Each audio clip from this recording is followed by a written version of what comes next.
Hello friends, welcome to Devbhoomi craze education. Friends, आज हम यहाँ पे अध्ययन करेंगे भाषा हिंदी यानी लैंग्वेज। आपका जो है लैंग्वेज फर्स्ट हो सकता है हिंदी, या आपकी सेकेंड लैंग्वेज हो सकती है।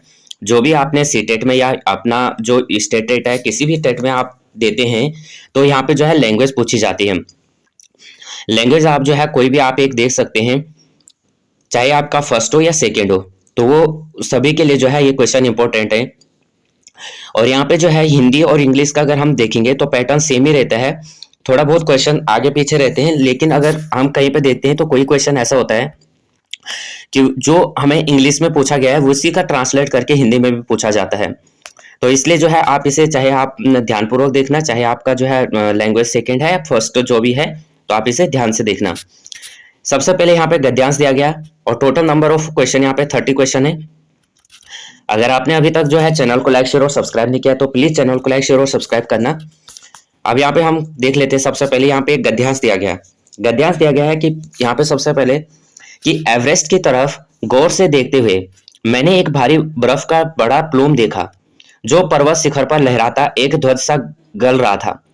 मुझे बताया गया कि यह दृश्य शिखर की ऊपरी सतह के आसपास 150 किलोमीटर अथवा इससे भी अधिक की गति से हवा चलने के कारण बनता था, क्योंकि तेज हवा से सूखा बर्फ पर्वत पर उड़ता रहता था।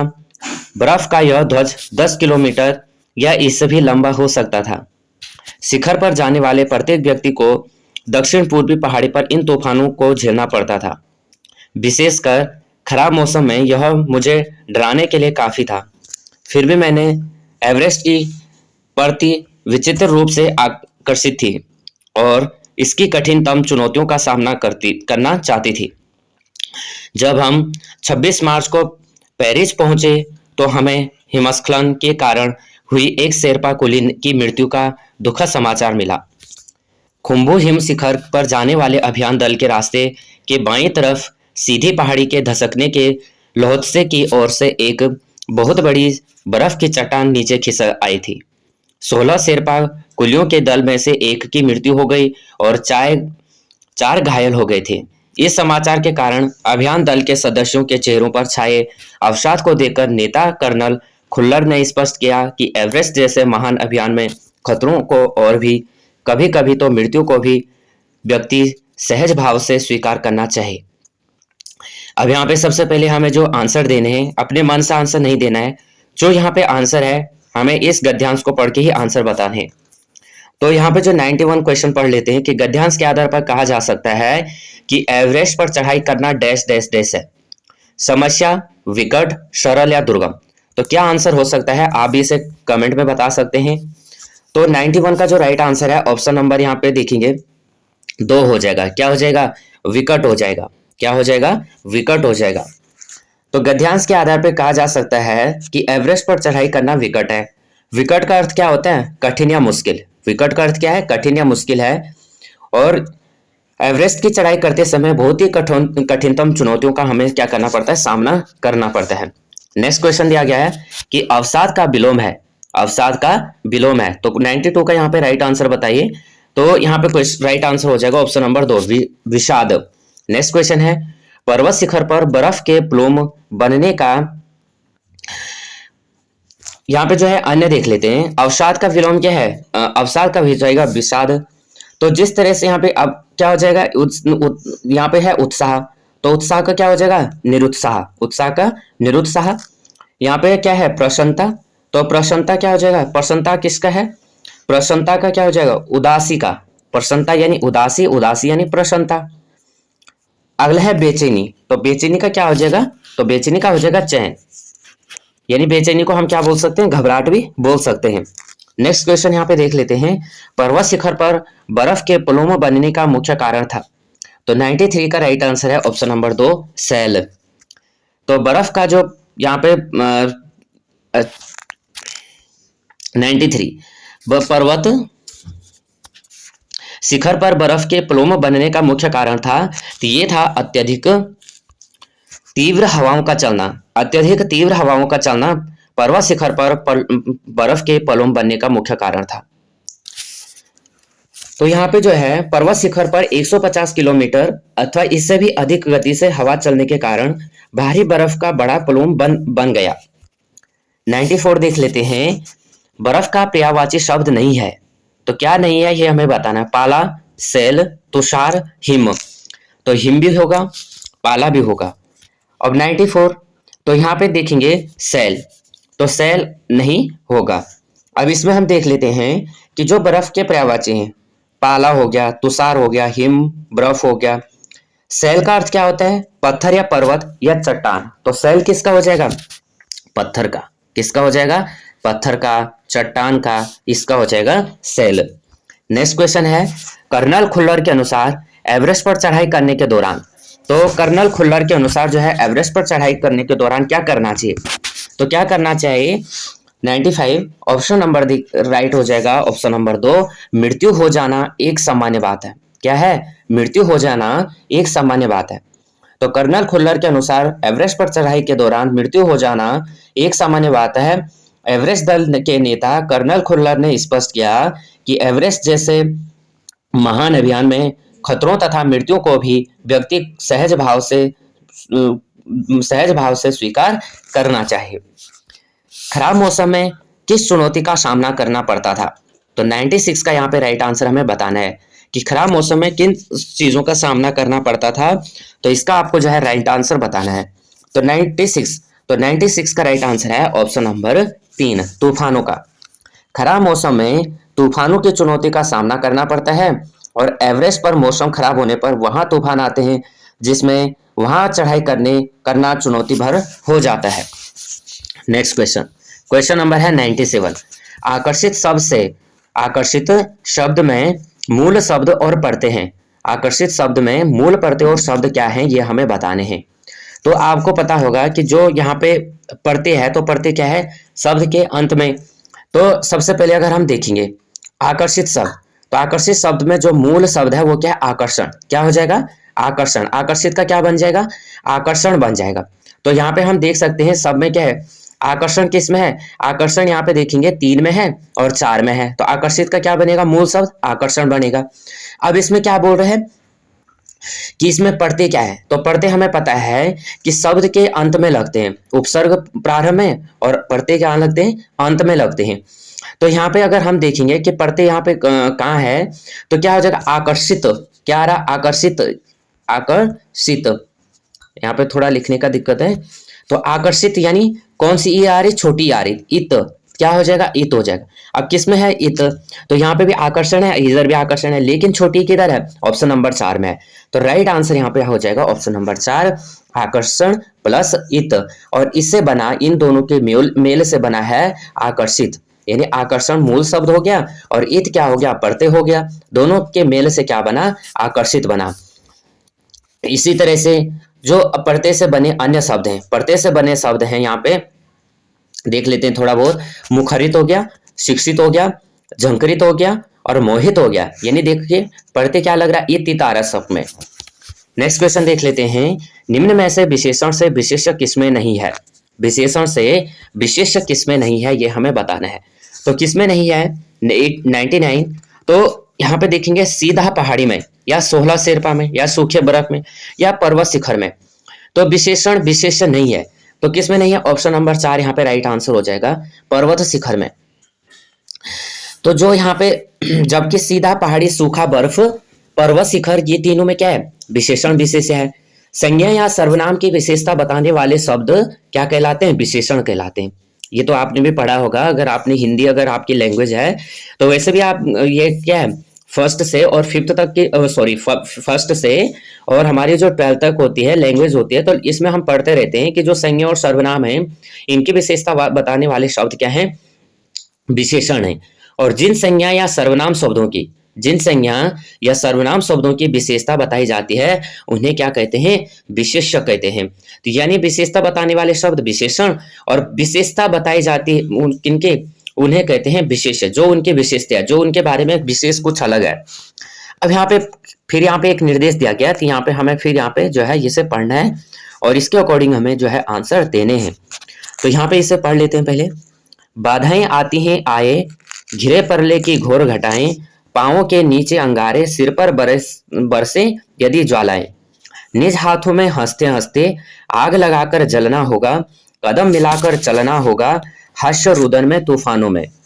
अगर असंख्य बलिदानों में, उद्यानों में, वीरानों में, अपमानों में, सम्मानों में, अनत मस्तक उभरा सीन, पीड़ाओं में पलना होगा, कदम मिलाकर चलना होगा। तो क्वेश्चन यहाँ पे जो है, हम यहाँ पे अभी तक हमने 10 क्वेश्चन किए। अब यहाँ पे जो है 100 से और यहाँ पे अन्य क्वेश्चन हम देख लेते हैं। ये भी हमें जो है इस गद्यांश के आधार पे जो है आंसर बताने हैं। तो यहाँ पे जो है क्वेश्चन नंबर 100 को देख लेते हैं। तो कविता में व्यक्त भाव डैश की प्रेरणा देते हैं। तो ऑप्शन नंबर 1 हो जाएगा, एकता और आगे बढ़ने, एकता और आगे बढ़ने की प्रेरणा देते हैं। कदम मिलाकर चलना होगा। पंक्ति से स्पष्ट होता है कि मिलकर एकता के साथ आगे बढ़ना होगा। जीवन में आने वाली कठिनाइयों की ओर संकेत वाला शब्द नहीं है, 101। तो ऑप्शन नंबर 3 हो जाएगा वीरानु। क्या हो जाएगा? वीरानु।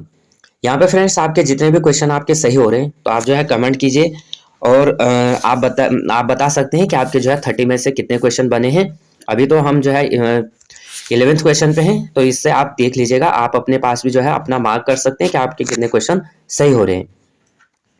तो जीवन में आने वाली कठिनाई की ओर संकेत करने वाले शब्द क्या हैं? वीरानु नहीं है, जबकि परले, अंगारे और ज्वालें कठिनाइयों का प्रतीक है। यहाँ पे हमें ध्यान देना है, नहीं ही पूछा गया है, पूछा गया क्या पूछा गया इस पर भी हमें ध्यान देना है। तो यहाँ पे नहीं पूछा गया था तो वीरानु नहीं हो जाएगा इसका। अगर हम इसमें जो है कठिनाइयों की ओर अंगारे, ज्वालाएं, परले हो जाएगा, लेकिन वीरानु नहीं हो जाएगा। तो यहाँ पे राइट आंसर हमें बताना था, तो राइट आंसर है ऑप्शन नंबर 3। कविता में आए पंक्ति पीड़ाओं में पलन होगा, पीड़ाओं में पलना होगा का भाव किसकी ओर संकेत करता है? 103 का राइट आंसर है ऑप्शन नंबर 3, समस्याओं में भी निरंतर कार्य करने की ओर। तो सम स्थिति में रहने की प्रेरणा देने वाला अंश है। अपमानों में, सम्मानों में, चाहे अपमान हो चाहे सम्मान, प्रत्येक स्थिति में समान रहने की प्रेरणा दी गई है। क्वेश्चन नंबर 103, सम स्थिति में रहने की प्रेरणा देने वाला अंश है। तो अंश है ये बताना है 103। ऑप्शन नंबर 1 हो जाएगा, अपमानों में, सम्मानों में। ये हमने कर लिया। 104, पद्यांश में आधार पर कहा जा सकता है, पद्यांश में आधार पर कहा जा सकता है कठिनाइयों जीवन का हिस्सा हैं फिर भी। 104, तो 104 का राइट आंसर है ऑप्शन यहाँ पे बताएंगे 4, मिलकर काम करना होगा, मिलकर काम करना होगा। नेक्स्ट क्वेश्चन, क्वेश्चन नंबर 105, ज्वालाएं से तात्पर्य है, ज्वालाएं से तात्पर्य है। तो ऑप्शन नंबर 2, विपत्तियां। क्या हो जाएगा? विपत्तियां। अब यहाँ पे जो है ज्वालाएं से तात्पर्य है विपत्तियां, और यहाँ पे जो है ज्वालाएं से अभिप्राय है जीवन विपत्तियां आना। शिक्षार्थी भाषा अर्जित करते हैं, शिक्षार्थी भाषा अर्जित करते हैं, 106 हमें बताना है। तो प्राकृतिक अंतःक्रियात्मक वातावरण में भाषा को उपयोग करके। तो जो शिक्षार्थी हैं वो भाषा अर्जित करते हैं प्राकृतिक अंतःक्रियात्मक वातावरण में भाषा का उपयोग करके। भाषा अर्जन ऐसी प्रक्रिया है जिसके अंतर्गत हम अपने आसपास के वातावरण, माता पिता और अपने से बड़े व्यक्तियों के संपर्क में रहकर भाषा को सीखते हैं। यह एक प्राकृतिक प्रक्रिया है, इसके लिए कोई औपचारिक साधन की आवश्यकता नहीं पड़ती है। और यहाँ पे जो है भाषा क्या है? भाषा का हम अर्जन करते हैं, भाषा हम क्या करते हैं? अर्जन करते हैं, अधिगम करते हैं। जिस तरह के माहौल में रहते हैं उसी तरह के हम भाषा बोलते हैं। क्वेश्चन नंबर यहाँ पे 107, निम्नलिखित में से कौन से भाषाई कौशल अभिव्यक्त से संबंधित है? 107, तो 107 का राइट आंसर है ऑप्शन नंबर 3, बोलना और लिखना। भाषा के जो मुख्य अंग हैं वो कौन कौन से हैं? लिखना, बोलना, पढ़ना और सुनना, यही 4 अंग हैं। अब यहाँ पे जो है भाषाई कौशल अभिव्यक्त से संबंधित बोलना और लिखना। भाषा के 4 कौशल हैं, कौन कौन से? श्रवण कौशल यानी सुनना, पठन कौशल पढ़ना, मौखिक अभिव्यक्ति कौशल यानी बोलना, और लेखन कौशल लिखना। इनमें जो दो कौशल हैं श्रवण और पठन, ये ग्राह्यात्मक कौशल है, और अंतिम 2 कौशल हैं बोलना और लिखना, ये अभिव्यक्तित्मक कौशल है। सुनकर एवं पढ़कर अर्थ ग्रहण किया जाता है, जबकि बोलना एवं पढ़ना अभिव्यक्ति में सहायक है। क्वेश्चन नंबर 108, यदि कोई विद्यार्थी निम्नलिखित कार्य में करने में असमर्थ है तो किस विकलांगता से पीड़ित होने की संभावना है? 108, तो यहाँ पे राइट आंसर है ऑप्शन नंबर 4, पठन वैकल्य। यदि कोई विद्यार्थी कार्य करने में असमर्थ है तो उसे जो है पठन वैकल्य विकलांगता से पीड़ित होने की संभावना है। एक औसत बुद्धि बच्चा यदि भाषा को पढ़ने एवं समझने में कठिनाई प्रदर्शित करता है तो यह संकेत देता है कि बच्चा पठन अक्षमता, पठन वैकल्य, डिसलेक्सिया से विभिन्न रूप से है। डिसलेक्सिया, एलेक्सिया, हाइपरलेक्सिया आदि। तो ये सभी क्या है? ये सभी हैं डिसलेक्सिया, एलेक्सिया, हाइपरलेक्सिया यानी पठन वैकल्प से संबंधित है। यहाँ पे अभिकथन दिया गया और कारण दिया गया है, तो इसको हमें बताना है।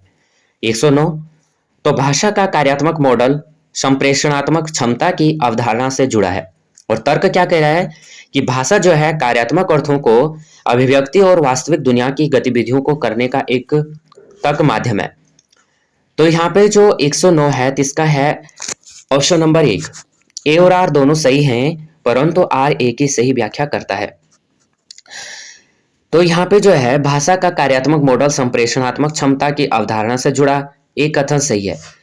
भाषा कार्यात्मक अर्थों की अभिव्यक्ति और वास्तविक दुनिया की गतिविधियों को करने का एक माध्यम है, क्योंकि भाषा के द्वारा अर्थ की अभिव्यक्ति और वास्तविक दुनिया की गतिविधियों को किया जाता है, इसलिए भाषा का कार्यात्मक मॉडल संप्रेषणात्मक क्षमता की अवधारणा से जुड़ा हुआ है। क्वेश्चन नंबर है 110, निम्नलिखित में से कौन सी एक विषय उन्मुख लेखन शैली है जो किसी मुद्दे, विशेष विषय उस पर प्रकाश डालने का प्रयास करती है? 110, तो राइट आंसर है ऑप्शन नंबर 1, वर्णनात्मक लेखन। वर्णनात्मक लेखन एक विषय उन्मुख लेखन शैली है जो किसी मुद्दे, विषय उस पर प्रकाश डालने का प्रयास करती है। वर्णनात्मक लेखन से आशय किसी घटना, किसी विषय वस्तु, किसी दृश्य या किसी चित्र का शब्दों, वर्णों और वाक्यों में के माध्यम से जो है लिखित रूप से वर्णन करना है। क्वेश्चन नंबर 111, किस भाषा शिक्षण परंपरा के अंतर्गत मानवतावादी दृष्टिकोण के उदाहरण के रूप में उद्धृत किया गया है? तो राइट आंसर है ऑप्शन नंबर 4, सामुदायिक भाषा अधिगम। सामुदायिक भाषा अधिगम भाषा शिक्षण परंपरा के अंतर्गत मानवतावादी दृष्टिकोण के उदाहरण है। सामुदायिक भाषा अधिगम यानी सीखना एक भाषा शिक्षण दृष्टिकोण है जो समूह रुचि सीखने पर केंद्रित यह परामर्श दृष्टिकोण पर आधारित है, जिसमें शिक्षक एक परामर्शदाता और व्याख्यात्मक के रूप में कार्य करता है, जबकि शिक्षार्थी को एक ग्राहक और सहयोगी के रूप में देखा जाता है। क्वेश्चन नंबर 112, शिक्षार्थियों के काम के उद्देश्यपूर्ण संग्रह जो एक और अधिक क्षेत्रों में विद्यार्थियों के प्रयासों, प्रगति और उपलब्धि को प्रदर्शित करता है क्या कहलाता है? 112, तो ऑप्शन नंबर हो जाएगा 2, पोर्टफोलियो। पोर्टफोलियो जो है विद्यार्थियों के काम, उद्देश्यपूर्ण संग्रह, अधिक क्षेत्रों में विद्यार्थियों के प्रयासों, प्रगति, उपलब्धि को यह दर्शाता है। यहाँ पे जो है पोर्टफोलियो जो है विद्यार्थियों की शैक्षिक प्रगति साथ साथ विभिन्न क्षेत्रों में उनकी दक्षताएं, क्या उन्होंने अभी तक अचीवमेंट की है, क्या उनमें जो है सुधार हुआ है, किन क्षेत्रों में वो आगे हैं, किन क्षेत्रों में वो पिछड़ रहे हैं, उन्होंने अभी जो उनका लर्निंग गैप है उसकी पूर्ति करने के लिए क्या आवश्यक है, इन सभी बातों की जानकारी जो है पोर्टफोलियो के माध्यम से तैयार किया जाता है। भाषा कक्षा के लिए गतिविधियां तैयार करते समय एक शिक्षक को निम्नलिखित में से पर विचार करना चाहिए। 113 का राइट आंसर हमें बताना है, तो ऑप्शन नंबर 3 हो जाएगा, ए और बी दोनों सही हैं।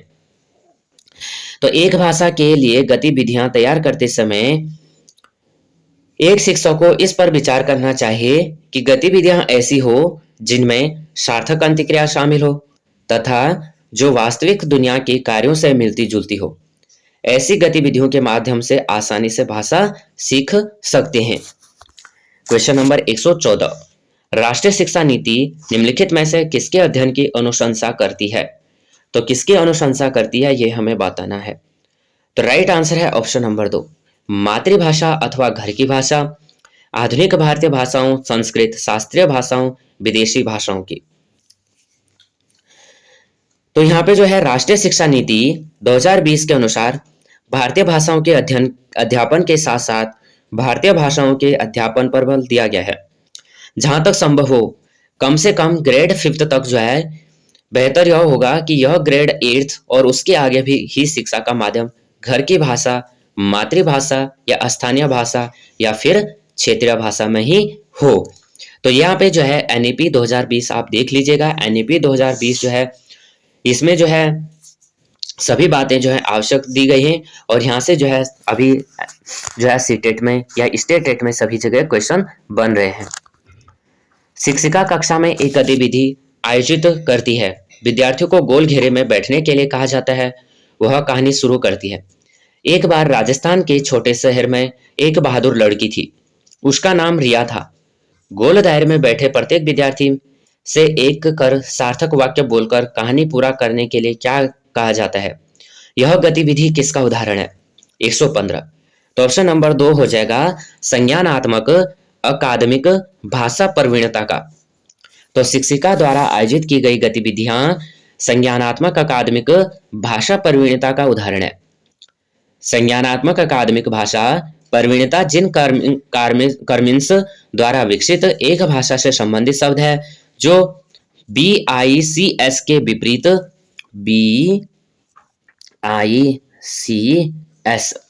BICS के विपरीत औपचारिक शैक्षणिक शिक्षा को संदर्भित करती है।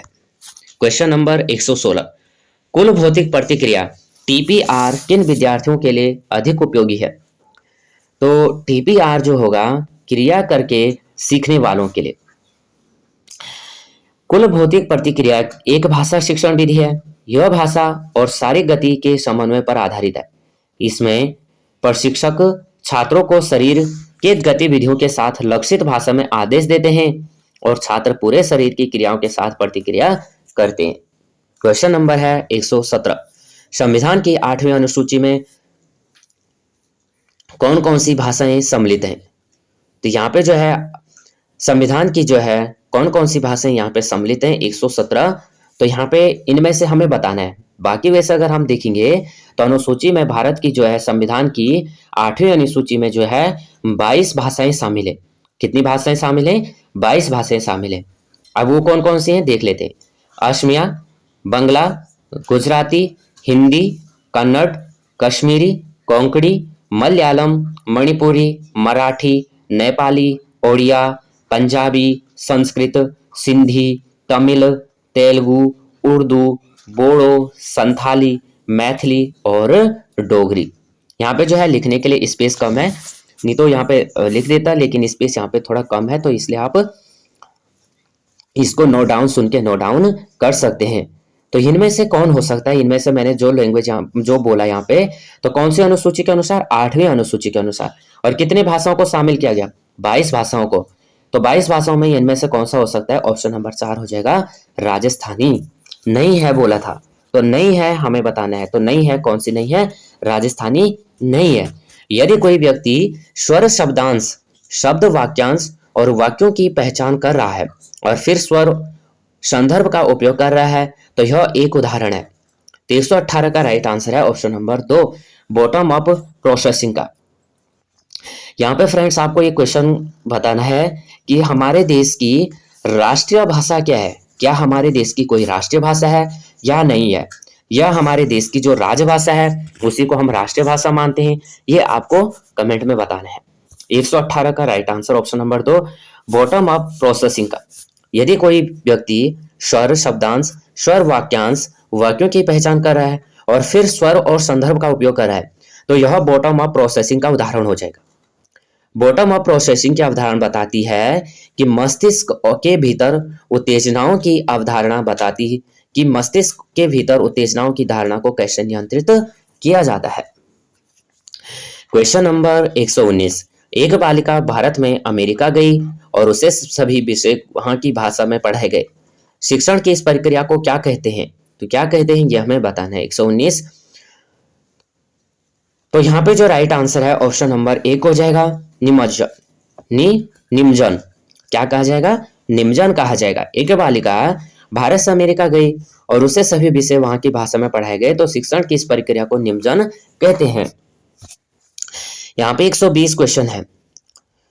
संदर्भ विषयों जैसे विज्ञान, गणित, सामाजिक ज्ञान में विचारों, संकल्पनाओं तथा अर्थों को बताने के लिए भाषा का वैज्ञानिक उपयोग है। भाषा शिक्षक विषय के सहयोग से भाषा शिक्षण के लिए भाषा के इस पहलू का प्रयोग करने की कोशिश करता है। इसे क्या कहा जाता है? 120। तो ऑप्शन नंबर हो जाएगा 1, रजिस्टर आधारित भाषा शिक्षण। क्या कहा जाएगा? रजिस्टर आधारित भाषा शिक्षण। तो भाषा शिक्षण एक विषय के सहयोग से भाषा शिक्षण के लिए भाषा के इस पहलू का प्रयोग करती की कोशिश करता है। इसे रजिस्टर आधारित भाषा शिक्षण कहा जाता है। भाषा का प्रयोग कभी एक तरह से नहीं होता है। इसके असंख्य प्रकार हैं। अर्थ, भेद एवं रंग होते हैं। भाषा के भी क्या है? अर्थ भी होता है, रंग भी होता है और भेद भी होता है, जो विभिन्न परिस्थितियों और विभिन्न क्षेत्रों के अनुसार होते हैं। विभिन्न स्वर स्तरों, रजिस्टारों के रूप में जानी जाने वाली विविधताओं एवं विद्यार्थी के शब्द वाक्य भंडार का एक अंश होना चाहिए।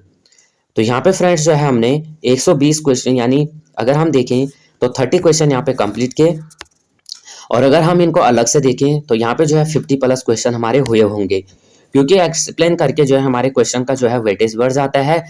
और यहाँ पे फ्रेंड्स आपने अभी तक जो है चैनल को लाइक, शेयर और सब्सक्राइब नहीं किया तो प्लीज़ चैनल को लाइक, शेयर और सब्सक्राइब करना, क्योंकि इससे जो है जल्दी से एक नई वीडियो बनाने का जो है एक मोटिवेट मिलता है। तो जय हिंद, जय भारत।